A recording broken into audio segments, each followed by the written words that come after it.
Welcome everyone to our virtual conference, Education is Relating. I'm a little nervous. We've got a lot of people coming in here, and it is so exciting to be here together for the first of our 3 days for this virtual conference. As people are coming in, we will continue to welcome people. My name is Dawn Dole, and I'm the Executive Director for the Taos Institute. And for this virtual gathering for these 3 days, we have over 300 people registered from more than 30 countries from various disciplines and all education levels. You've all chosen to be here, to take time out of your busy schedules to take part in this event, and we thank you for that. Some of you have come to meet people. Some of you have come to be part of a community of like-minded practitioners. Others have come to share your practices in research and education, some to network and create lasting friendships and be inspired with new ideas and innovations in education. So we've all come for various reasons, but we also know that we're all here because we care about education and educating our youth from pre-K through university and beyond. So whatever drew you to this event, welcome, welcome, welcome. Some of you already know the Taos Institute, the host and organizer of this event, but some of you may not know the Taos Institute. We're a nonprofit educational organization which started in 1993. We're a virtual organization with no office or building. The founders first gathered with over 180 friends to share and explore social construction theory and practice in various disciplines. And they did this in Taos, New Mexico, thus the name the Taos Institute. Our mission is to bring together scholars, practitioners, students, and the curious about social construction and how it helps create the world we want to live in, one conversation at a time. So for this event, this all started about a year ago with one conversation. And it was about a book called Beyond the Tyranny of Testing, Relational Evaluation in Education by Ken Gergen and Scherto Gill, who will be talking with us this morning or this afternoon or this evening, wherever you are in the world. And I really hope you all get a copy of this groundbreaking book for your own purposes, your own library. And in this conversation, I was talking with Ken Gergen. And in this era of COVID, Ken Gergen, president of the Taos Institute, I said to him, you know, your book is so important. And, you know, really looking at relational practices in education is really, really important right now. So what if we could host a conference? And then it became, what if we could host a virtual conference and invite people from all over the world? So, you know, as this is our first big virtual conference like this, we hope you're, you know, ready to just play with us and see how it all comes together. We are so excited about being here with all of you. There were over 116 proposals sent in for this conference. So we know people are hungry for these ideas and excited to share what they're doing in education. So this is our time to do that. I'd like to take a minute to just introduce the planning team. We have Alex Arnold, our program director, Ken Gergen, co-founder and president of the Taos Institute, Sheela McNamee, co-founder and vice president of the Taos Institute, Sally St. George, Taos board member and a faculty of University of Calgary. And then we have Rolla Lewis, who is a Taos associate and a member of the Relational Education Group. We've also had a lot of support from Scherto Gill and Grow Lund. And you will be meeting all these people throughout the program. We also have our technical support today from Tricia Holland, who is taking care of our technical email, taosinstitute@gmail.com. So now I would like to introduce our plenary speakers. Where we have Scherto Gill, who I'm going to spotlight here. And Scherto is going to be our host for this plenary. And Scherto is the Senior Research Fellow at the GHFP Research Institute, which focuses on positive peace, holistic well-being, human-centered education, deep dialogue, and healing.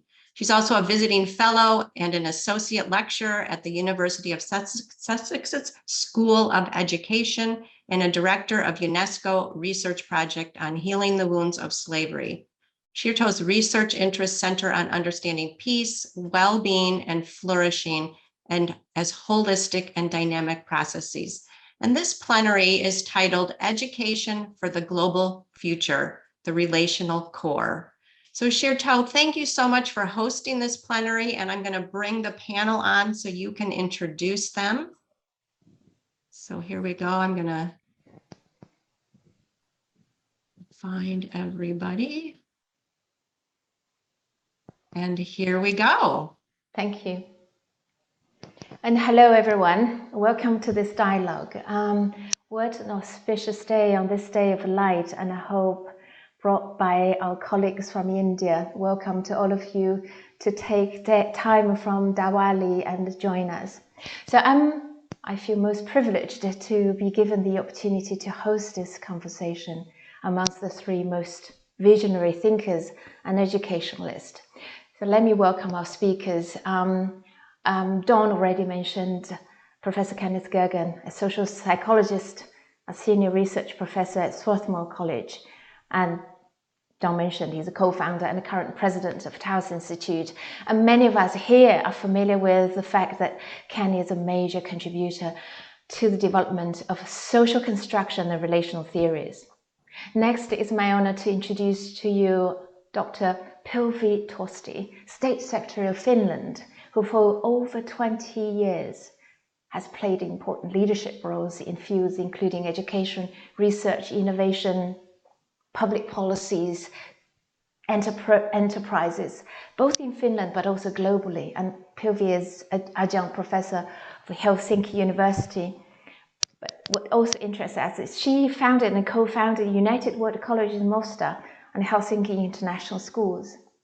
And our third panelist is Sheela Pimpare, who is an educational consultant, trainer, facilitator with expertise including program designs, implementation, research, policy analysis, and so forth, as well as advising French government, UNESCO, and other international organizations.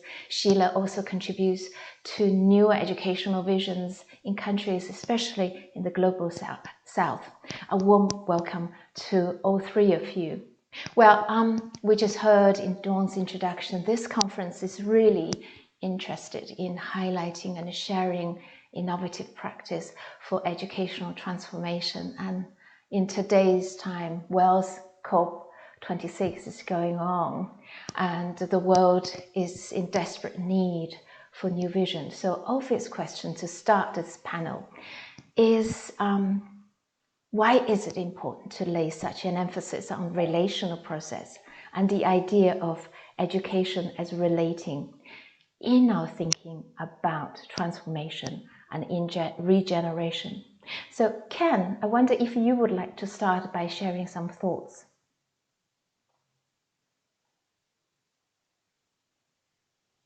We can't hear Ken. And unmute myself. Thank you.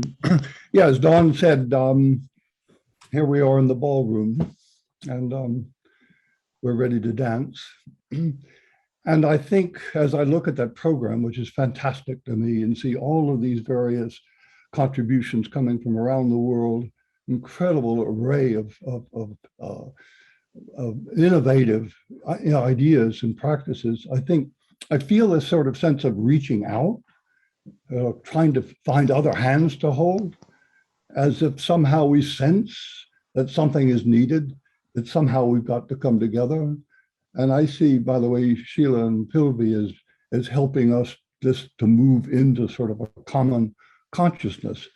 Now, why? What is it that we sense?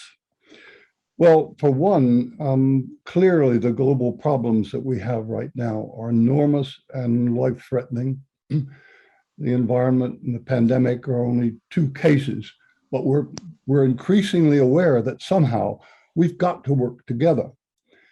Now, if you look at education today, it doesn't prepare us for that, in my view. It prepares us to work alone, for each with our own cell, each within our own space, defending our own ideas, putting forth our own particular position and defending that against others. We have no process in motion now in education in a great way to prepare us to work together, to listen to others, to build on others, to understand positions that we don't care about, to understand other points of view and perspectives. And somehow education for that future, if we're going to save ourselves, has somehow got to put that collaborative emphasis as the forefront. That's what we need, sort of a global consciousness of, we've got to do it together, and education should prepare us to do that. And of course, how we do that is part of why we're here. Thank you. Thank you. But Ken, you haven't really touched upon why the relational, although you did talk about collaborative. So Pilvi, I wondered if you would like to build on what Ken just started with and enrich our appreciation of the notion of education as relating. What's new? Why this pathway can lead to transformation? And how does it contribute to the transformation? Thank you, and hello, of course, everybody. And unfortunately, I don't bring the day of light, but the day of darkness. And as we are in the middle of November in Helsinki, the light is just turning, and it's very difficult to light my room correctly also for this conference. So the ballroom here is dark. But the topic is light, and I will start actually with I'm somewhat optimistic word, because for 20 years I worked in education. It took it required perhaps the pandemic for me to realize that it's really few that have before the pandemic recognized the sort of global approach to education. In other words, that most of the topics we have actually are in common, and when we discuss whether it's digitalization or climate change, that most of the issues actually are globally common. However, our educational systems have been very nationally orientated always. And somehow naively, I thought that as I had an opportunity always to work both locally and globally, that's the sort of common approach. While now the pandemic has made me to understand that really the national local approach is the sort of mainstream. And it's been taken that many educators have now been taken by surprise to realize that their colleagues worldwide actually are wondering with same questions. So I think we currently may have a momentum in our hands to actually very concretely start looking into education as a global issue, whether we could create platform for some joint materials or curricular framework that could help the sort of also relational processes understood from various angles. From I think that all is now a little bit also a challenge to those of us that already used to work in a sort of global context before the pandemic, but now to bring it forward as there is recognition of perhaps the global ability to work together also among broader audience in the field of education. To close, as I come from Europe, it just illustrates, I think, that when you have new countries joining European Union, they have to fulfill millions of criteria, but none of that is on education. So education, even in a sort of European Union level, is not considered something as a criteria that brings us together as a value community, but we look at the other walks of life. So that just illustrates how nationally orientated the whole discussion about education has been, if you look at maturity. And I think some of us who have worked globally have not recognized that perhaps to the fullest before, and now we have a chance to bring other people to the global platform. Yeah, thank you very much for bringing that potential of education as a sort of a global affair. And we'll come back to this question to you, Pilvi, in a bit, because national policies and national interest and where the boundaries precisely lie on those borders. So we will probably invite you, three of you, back to this conversation about how to go beyond that, especially at the moment. Each country has their own testing system and how to go beyond that. Okay, but I want to stay focused on the question about the relational. Now, Sheela, you worked with UNESCO, French government, and also South-to-South intergovernmental collaboration. How significant do you think this power of education is relating in the light of our concern for education inequality? Let's remember that. And also for those who are the most vulnerable. Who are the most? Vulnerable. Vulnerable, yeah.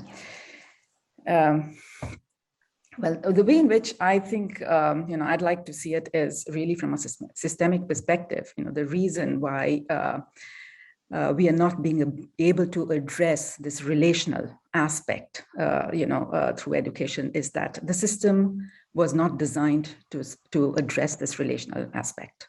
We know all that Ken and Pilvi have just said about our interconnectedness and so on and so forth. All that is known, but the education apparatus operates through an outdated perception that life can be understood and fragmented in parts, and knowledge can be delivered like that.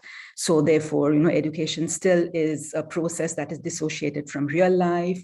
Education, schools still transmit knowledge, fragmented and abstract knowledge, disassociated from real life contexts. They still believe in the separation of mind and matter. They still meticulously teach us to think and conduct our everyday lives by breaking down complex problems into manageable components and so on and so forth, you see. So this systemic perspective has, in a way, we have all accepted it because it has, while it has led to the fragmentations that we are experiencing today, it has also brought a certain amount of comfort for humankind, a certain amount of progress for humankind. So we have collectively accepted this, but we have not been able to see the hidden costs of what we are doing. So we have therefore lost our, an intrinsic sense of relationships or connections, even within our own communities, forget about the whole planet, So if for education to be meaningful today, the entire educational enterprise would have to redesign itself with this fundamental assumption, that life on the planet is an interconnected whole and inescapably so. There is no way of fragmenting this and understanding it. So, and fragmentation, therefore, does not allow us to understand these interrelationships. And we need to understand these relationships because that's where life is created. It's created in these relationships. It is through these relationships that that meaning emerges for all of us. It is these interactions which create the problems that we are facing today. And therefore, it is in these relationships that we need to probably look for solutions, and therefore, I find this whole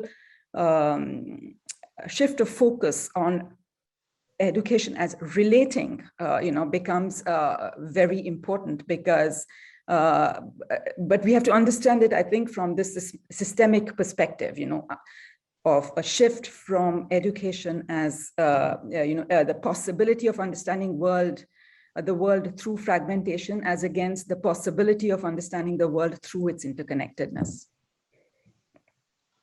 Thank you. Can I build on that? Yes, could I just lay a little context, because I want you to comment on this. I want to start with the conference website. It says, in the beginning is a relation. This is Martin Buber's word. And lots of other educational theories and so on also build what Sheela just said is about relationship. Yeah. So, for instance, Neil Nording's care ethics and social emotional learning theories, transformative learning theories and so forth. It's about relationships. However, you made a contrast in your writing, lots of us have read, between relationships amongst actors or stakeholders, amongst units in your word, and the process of relating. And what Sheela also stressed is out of which the individual becomes who they are, but out of which knowledge and understanding is co-created. But this is what I want you to comment on here, next bit. But if we remember Martin Buber's critique, is that when relations are seen as arising from the interaction between actors and or subjects, it actually tends to stress the separation. In other words, too much attention to relationships as such can become a ground that makes separations possible. So what does the shift from actors and participants of learning to process for relating draw our attention to a new vista? Ken? That's a question. All right. Let me use that as well to go back to Sheela's emphasis on systems and Pilvi's on national problems and the ways in which we locate ourselves in terms of education within nations. Because it seems to me that the problem is really sort of fundamental in that we more or less accept an atomistic worldview. That is, our language is pinned to separations.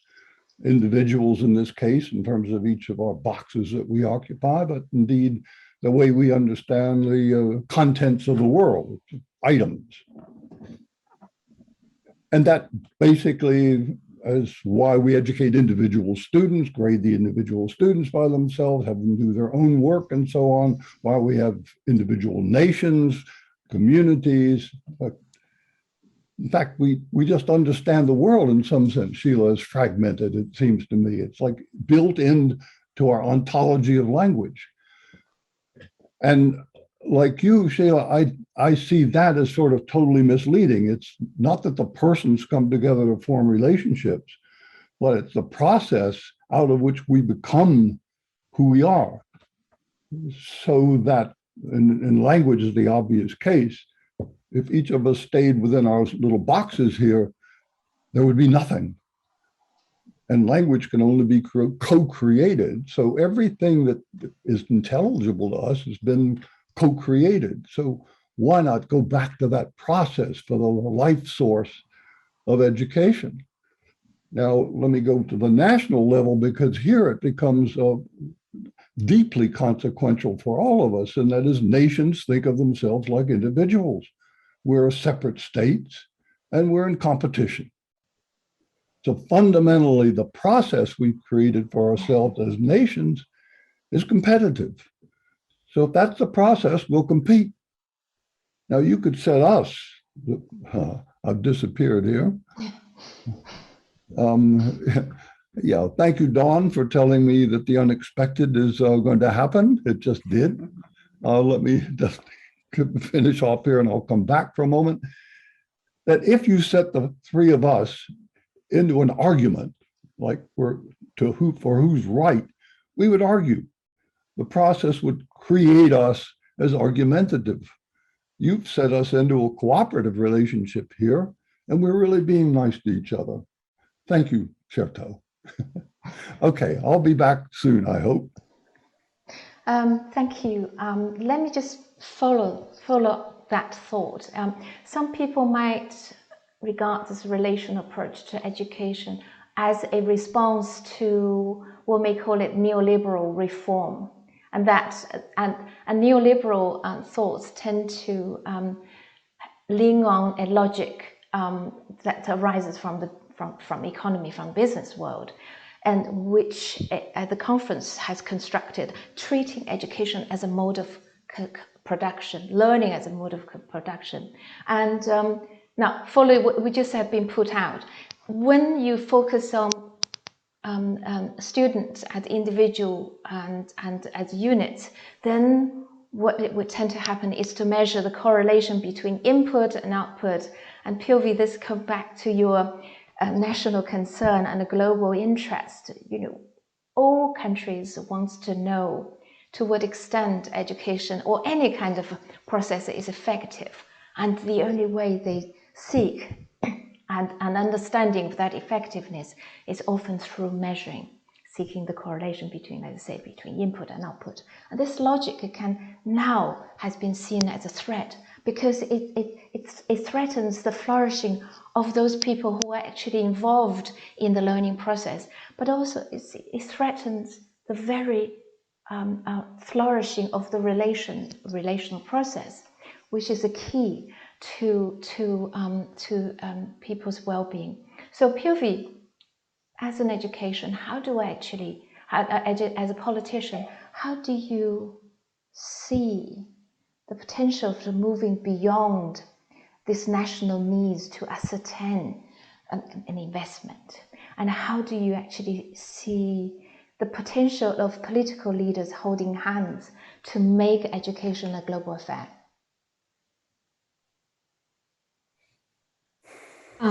Yeah, thank you. Again, one question with 5 sub-questions and a short panel. So let me just perhaps give some views inspired by your question. First of all, perhaps I consider myself both as an sort of educationalist or education activist and a decision maker and politician. So I dwell on from those roles. I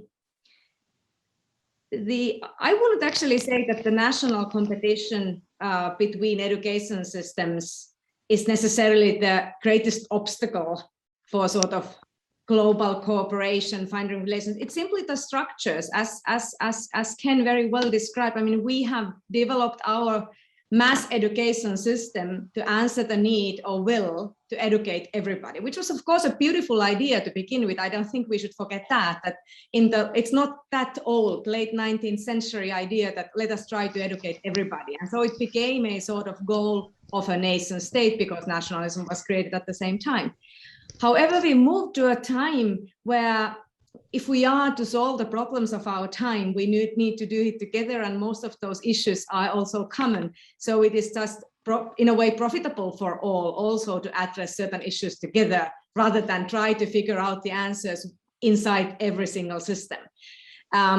So to me, it seems that the obstacle is more, for instance, lack of global educational institutions that could at the moment offer a platform for such activities. So it's more up to certain people being active, creating sort of by themselves or through some mechanisms, contacts, but there isn't really a playing field, so to say, either for sort of people working in the education systems or even political leaders. I myself have initiated several times sort of different networks of like-minded people, like-minded countries and so on, and it's always up to certain individuals to sort of keep them up. There aren't really such structures as you would have in the world of economy or even healthcare. I mean, the World Health Organization is much stronger, I would say, than UNESCO, for instance, if we look, and of course the pandemic has given that as well. So that's one element. The other one is that, of course, we have recognized the importance of socio-emotional skills, again, worldwide in the past few years, and given them much higher status. Whether you talk with educational researchers or even whether you talk with the progressive politicians, you will hear the same sort of message. So again, I see that has been moving into the right direction, and it seems to me that the pandemic has actually underlined that direction. So to me, the question remains that how do we, in a way, underline, one, the importance of perhaps global institutions, and second, the recognition that there is this sort of linkage between education and politics, and that you really need to have them both together to get results. So in other words, it's really the political process that actually has brought about results in education also before. So it will be the political process as well in the future should we want to have results. And I often find myself wondering that is the sort of politics as a criteria for progress recognized sort of strongly enough in the educational debates? If I just look countries, I know a little bit more, Finland, Bosnia, India, and developments either positive or negative, they all have been very at the end of the day, really because of the sort of political development. And I will ask that I will later have an opportunity then to talk a little bit from my global experience and examples where I've really seen that it's also possible. So I'm not only talking from the very idealistic point of view here, but also having seen practical examples that work. Thank you. Yeah, we would like to come back to you, Pilvi, later when we maybe come closer to Finland's example, but also your experience in United World Colleges. We will talk about that in a moment. But Sheela, Ken struggling to reconnect. Let's just follow what Pilvi had highlighted. One thing is international, will there be a global organization that can facilitate this kind of educational development beyond the national borders? And in your experience, you work with UNESCO. My understanding, I'm also working with UNESCO. My understanding is UN organizations cannot go beyond the member state and cannot be interfering with the member states. So what kind of global organization or global institution are we seeking here? And draw on your experience with the sort of intergovernmental collaboration. Although it's within the global south, I tend to worry about the notion of global south. When you posit there's a global north, there's a global south, there's another level of separation.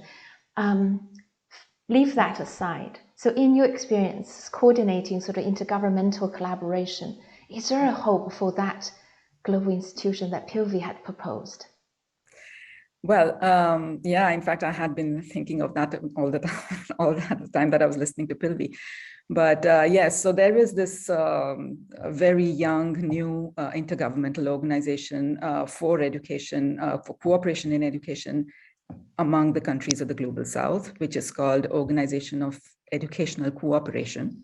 And so they are set out to do exactly what Pilvi has been suggesting, but for the countries of the Global South. But I mean, mind you, that is a huge part of the planet all the same. But it's very new. There is a lot of hope, I must say, because I worked on the preparatory committee, which laid down the foundations for this cooperation, between countries. And I must say that that there is a lot of hope in what it has been laid out. But as I said, it's still very young. It still has to, the organization has to still hold its first General Assembly. It was founded about 2 years ago, and through COVID and all the other problems, has not been able to go forward as they wanted. And so they are expecting to hold their first General Assembly, which will be discussing the proposals that we have put forward. And then we will see how that goes forward, in an organization like that. But that was, intended for cooperation, because I think there is, I completely agree with Pilvi that there is a lot to do in terms of global cooperation between countries with regards to education. And I have no doubt about that. I'm sorry. So Ken has come back, but I just wanted to share a little, if you allow me, Scherto, I wanted to share, a little piece of reading I had been doing recently, which it's called Leaders in Curriculum Studies, Intellectual Self-Portraits. I don't know whether any of you have read it. But it is a collection of personal narratives of leaders in curriculum studies, curriculum development, and so on and so forth. But I think based in UK, the US, and places like that. And many of them have, attempted change change from top-down curricula or assessments to more real life engaging learning, and so on and so forth. And if you allow me, I'd like to quote one of these authors, who talks of, who gives his experience of impediment to change, and what, does not allow this to happen. And what he says reflects what many others say in different other ways. So his name is Michael Apple. And he identifies a hegemonic power block that influences the basic goals and policies of societies. So the power block has got neoliberals committed to marketized solutions to educational problems, neoconservatives, intellectuals who want to return to higher standards and a common culture. Third one is authoritarian, populist, religious conservatives, those deeply worried about secularity and the preservation of their own traditions. And fourthly, some members of the professional and managerial new middle class, those committed to the ideology and techniques of accountability, measurement, and management. He says, despite internal tensions and conflicts, the aims of this, in general, of this bloc are in providing the educational conditions believed necessary for increasing international competitiveness, profit, and discipline, and for returning us to a romanticized past of the ideal home, family, and school. And together they contribute to conservative modernization in education. Yeah. He says, just two more sentences. He says that this alliance works because there has been a creative articulation of themes that resonate deeply with the experiences, fears, hopes, and dreams of people as they go about their daily lives. This bloc, he says, wasn't as powerful 30 years ago. It is collectively organized today. It created a decentered unity, one where each element sacrificed some of its particular agenda to push forward on those areas that bound them together. And then he says, why can't we do the same, he asks. Yeah. So I thought, and then the other narratives, talk of how their experiments for change were foiled by either a minister or an examining board or a corporate government nexus of power and so on and so forth. You see, so yeah, I mean, I think this is something that but when you think of that, I say, this may be one side of the story, and I'm just wondering, what the others think about, what are there other sides of the story, to. I'm back again, Scherto. Yes, I can see you've been struggling from time. Ken, you can hear us, and as you've already heard, the conversation has progressed from seeking a global vision of education and probably even global institutions to facilitate that, to also looking at the ways to tackle those impediments and obstacles and so. But let's not forget the central thread here. We're still talking about the relational as a vision. And so Ken comes back, now we're coming back to you. So how does this process of relating draw our attention in terms of process of teaching and learning? And so what is it that you seek, or we seek, and one seeks in that relational process, so that enrich teaching and learning in ways that transforms us? And so is it a new way, for instance, is it a new way of arranging classroom spaces? Is it a new way of understanding learning community? Is it a different way of defining curriculum, pedagogy, and above all, assessment? Ken? Yeah, I think it's all of those, I mean, what you do is to look at the forms of relationship of which our current structures scaffold. What do we become within that kind of system? So if you've got a system which each person is trained to do what they're supposed to do, and teachers are trained to do what they do, and administrators and each student does its work, already you've got a kind of alienated system where we really do our own work. And second, if you set it up so that teachers become surveyors of what students do, you've now got a thin dialogic situation. Now you put surveillance on top of that, where everything gets measured. Now you've got a system where everybody is suspect and everybody is competing. So you've already scaffolded a system of alienation, of division, of competition, and in which at least of the 2/3 will feel either inadequate or drop out. So then you begin to think about what would change the scaffolding, and you begin to think again of pedagogy, assessment, of curriculum, and free those up. And we have the examples there. Many of them will be represented in the contributions to this meeting, they're there. I mean, I think the innovations are there, but in some sense, they're inhibited by the very fact of evaluation. If you've got to assess, and those scores are going to mean people's futures, then there's only so far you can go, for example, with practice-based learning or collaborative learning or dialogic classrooms, because you can't grade it easily. So you really got to change the evaluation as a foundation. So that becomes more dialogic and open. Then you can sort of free up the possibilities for the things we already know and love to do. Now, I want to go back for a minute to this issue of the national, because that to me, it becomes, I mean, already, so we could do that.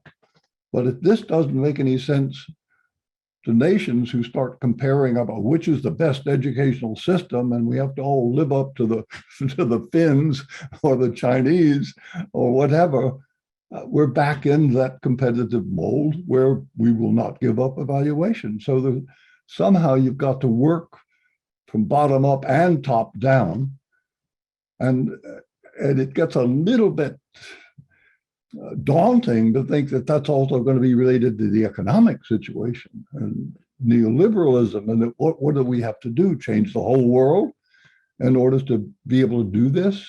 Now, that's pretty daunting. And in some way, it's bewildering and makes one want to crawl back into a hole. So then to begin to think, well, how could we crisscross national boundaries with various kinds of institutions? And Pilvi, you and Sheela have been part of those kinds of institutions where we're not concerned with nations competing, we're concerned with humanity. If we could multiply the number of those, and also economically as well, why do we believe we're competing as nations? We are each other in terms of economy. So to look with some optimism about the possibility of these crisscrossed combinations where it isn't nation first, it's people first communicating. And of course, that's this conference in a nutshell too.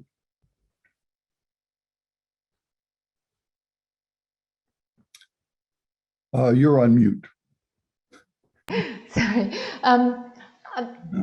There are a number of threads also emerging from the chats and from our audience, and Peter and Aurora are interested in the ecological dimension of our world's experience and how education might actually become part of the global ecosystem in regenerating our planet, but also our human life within it. So that's a conversation going. The other set of questions is looking at the policies. You know, how are policies developed at the national, probably also international level?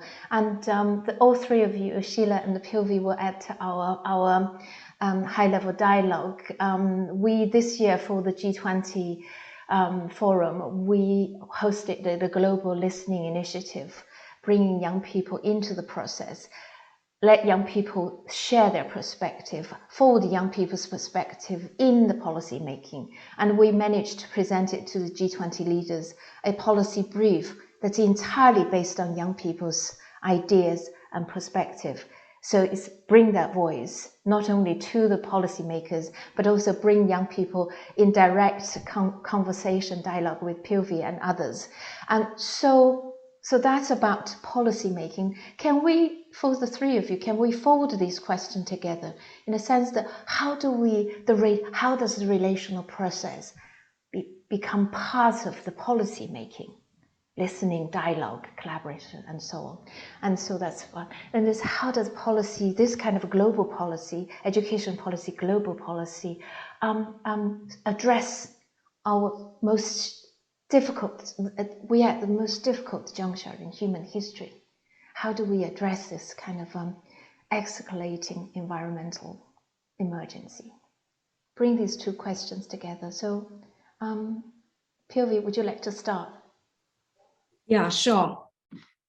If I started my first reply with a very sort of positive, I start this reply with very negative or pessimistic, and that is that working for the government when something like the pandemic started was, of course, interesting in a sense to see what is the response of various countries, organizations, and so on. What was the response? Everyone turned into a very nationalistic view, closed their borders. That was the natural reaction of most of the world, and that's how we have operated during the pandemic. The positive, of course, is that we were able to function so fast. So one would think that, for instance, with issues we have with the climate and with the environment, which really at the moment are an issue for the younger generation in particular. I mean, it's for the whole world, but you can see really from the views of the younger people that they think that is the #1 question we should tackle with. So there is perhaps now a sense of hope that if the world was able sort of turn into a nation state structure, but in some way at least to respond to the pandemic, so that perhaps there is also an opportunity for a quick response to climate change, or quicker response that we have seen. So that sort of hope, I think, has been created for the political process to be able to tackle difficult issues and even fast. But as the reaction was so nation-based, I'm not therefore I think that when we are looking for global solutions, rather than sort of thinking they will just sort of emerge within the systems, I think we should look at interesting, motivating examples.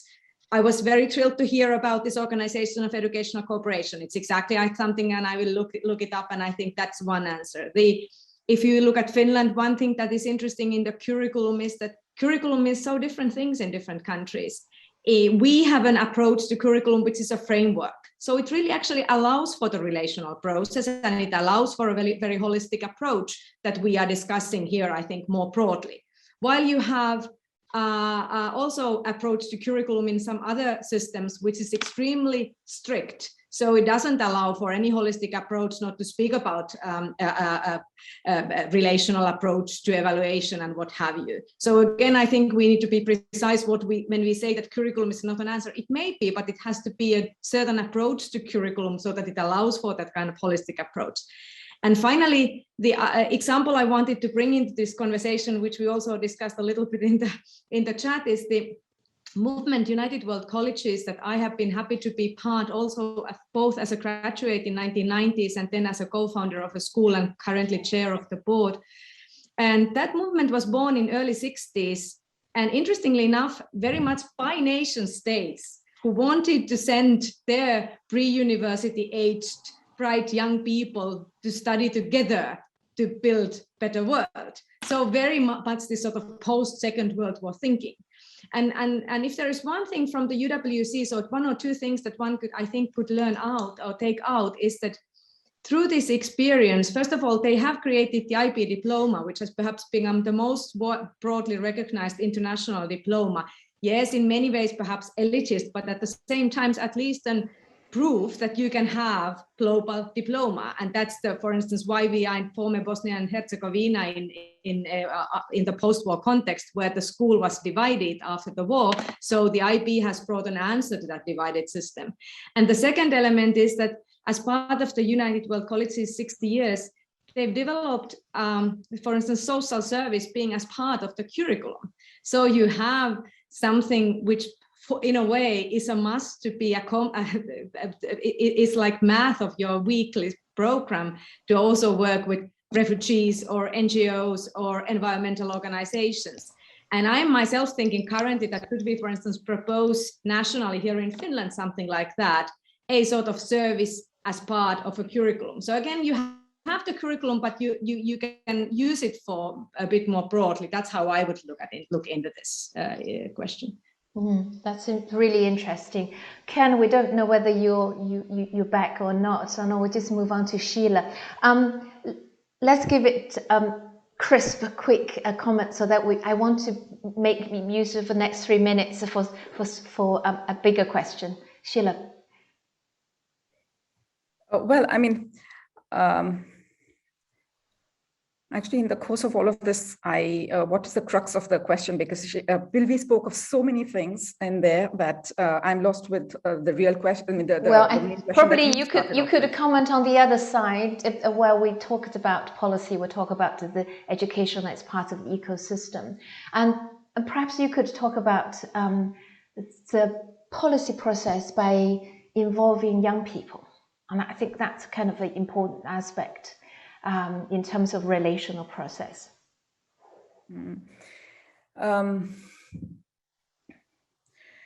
Actually, I feel this policies is the matter of educational policies is to be seen a little more holistically, and aligned with curricula, as well as teacher training, as well as evaluations. And if you take the path of policies which allow for contextualization of curricula, for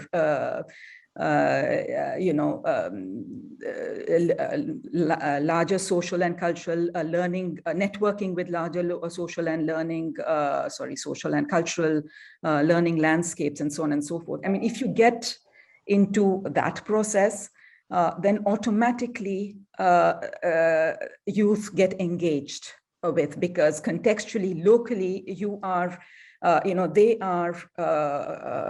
you can engage with them directly on deciding the topics, that they would like to explore, on the changes they want to bring about in their communities, what are the issues they want to address, and things like.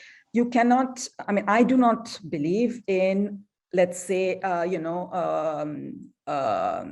representation of youth organizations who would go and sit down with policymakers and who would try and contribute, because none of these processes will allow you to get down to the ground level and the realities of youth, which is different in every part of the world.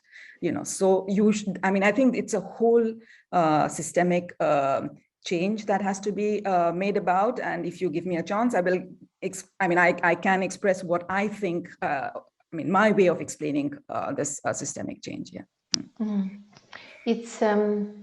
It's interesting that you talk about a lot in terms of education has to address contextualized challenges and needs, and yet we are having this global challenge in front of us.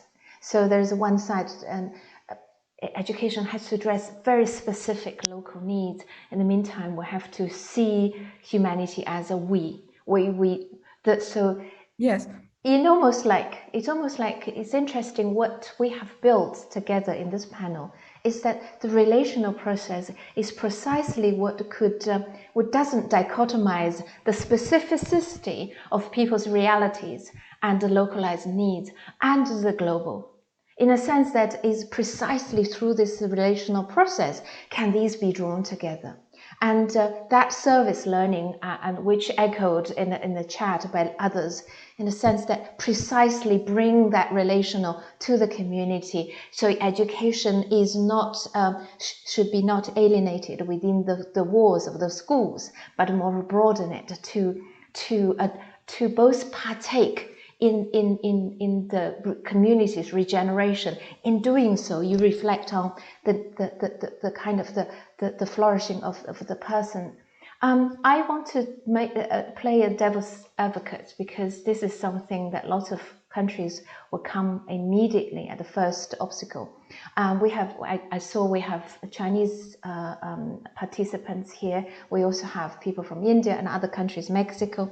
The first thing they say, we are a country of a large population. Not everybody has the opportunity to go to university or go to high school or whatever. Therefore, we need an exam system. We need an assessment system so that we can filter out the people who can go through. Now, how do we address that country? And in fact, we are familiar. And 2 years ago, Ken and I and Mary, all three of us, went to teach in Beijing. And we learned that China is going through a national assessment or evaluation reform. And they said, we just cannot abolish high-stake testing. Now, I think, is that something that is crucial for us to overcome, to move beyond, in order for the relational process to have root and become alive in the educational system? Ken, are you back? Yes, I've been back. Yeah. Okay. Sorry. just- Yeah. Please, would you like to help us think it through in terms of how we go beyond this tyranny of testing, which you have written a book about? Well, you've spoken particularly about high stakes testing, and I think that's really, to me, that's the most insidious form of testing, because it not only tests the students often irrelevantly in terms of their lives, it also tests the teachers, it tests the schools. So everybody gets tested, everybody is under assessment, everybody in their own sense teaches to the test. It's a test that now becomes that which creates the educational process. Now that's horrific. However, what do you do with? Here's something I found on the web. According to Flex.com, starting from scratch is hard, very hard. All right. Well, we've wanted many voices. So what do you do as the alternative? To me, the alternative is really, if you've got educational systems like universities or trade schools or whatever that have some particular qualifications they're looking for, they should set up those tests for their own particular needs. We do it in medicine here. If you want to go into medicine, you take the MCATs, that is, you take an exam for people who want to do that. You don't take the test for everything there is, you take a test for that particular specialty. So if you eliminate high stakes testing, do create testing if you have a profession people want to go into, then prepare for that profession. Show that you have some proficiency or knowledge in it. In any case, that would be my first cut response to that question. Thank you, Ken. Pilvi, Finland, education in Finland has been much celebrated by the world, partly because we were drawn to Finland's rise in PISA scores. And when people ask Finland and say, what was your secret that your student doing so well? And the answer was, there was no high stakes testing. So, and recently we also heard that Finland has project-based learning and more importantly, the focus on teachers' professional development. Could you just comment on, as a nation, how did Finland achieve this way of operating or facilitating education, decentralized education, whereas the rest of the world, like the UK, were completely bound by the tyranny of testing? Yeah, thank you for the question. I will try to answer to that also to make it relevant for what you earlier said about, for instance, large population countries like China and what is actually relevant, because I think very often Finnish education is spoken in the context which is not relevant for the world, and I dislike that. And I think we have many our own problems, but again, they are perhaps not interesting for this conversation. But what I think is interesting to recognize is that Finland actually was a very poor country and suffered greatly from the Second World War. And it really was the sort of political decision to educate everybody, despite we were poor. So you could have argued that there is no money to educate everyone. You should only really have the talents and test the best and so on. But so that was a very strong political decision, however debated. So it was almost 50-50, and the vote took place in 1960s. We introduced a comprehensive education for all. And for 30-40 years, there was a constant debate whether it was the right decision, actually. And only thanks to PISA test, really in 2001, say many teachers, they finally didn't need to sort of defend the comprehensive school year by year towards same criticism. So it's been a bit more peaceful last 20 years in that sense, that whether the decision to educate all in a comprehensive system was the right one. Now it's more about how do we go from that, because we of course see growing inequality and many issues as most countries do face. So my answer is that you always of course have to look at the cultural context. But again, we come back to this sort of political will, that is there a will to educate all? And if yes, what are the mechanisms to get there? And yes, our example suggests that yes, educate your teachers well, because then they're able to adapt to different population changes, different students and so on. and do not test too much, because then you don't allow that freedom for your educated teachers. So I think we've been able to do less testing on a national level because the teachers are so highly educated that they have sort of taken the responsibility of the quality. And finally, as I said, the curriculum is holistic, and it's sort of on different layers. So you have a national level curriculum, or you have a municipal level, and finally a school level. So it's a sort of process that everyone is somehow a stakeholder. So you also somehow then trust the process because you are a stakeholder of it. It's beautiful, thank you. And I think we've already taken time, we're stealing time away from your interaction. So I think probably would be a good opportunity to end the dialogue here. And I really encourage you to look at Sheela's website, because she has presented a whole graph in terms of how to apply systems thinking in designing an education and future-oriented education. And that also, forgive me for not giving Sheela the last words, and Ken has written so much, so you could refer to Ken's work. And let's together thank our panelists for addressing such complex questions that I tend to put out, and thank you for the audience for engaging so actively, and really appreciate your presence. Thank you all. Thank you. Thank you. Thank you so Thank much. you so much, Thank Scherto, Sheela, Pilvi, and Ken. We really value your insights and your experience and sharing your time with us. So thank you so much.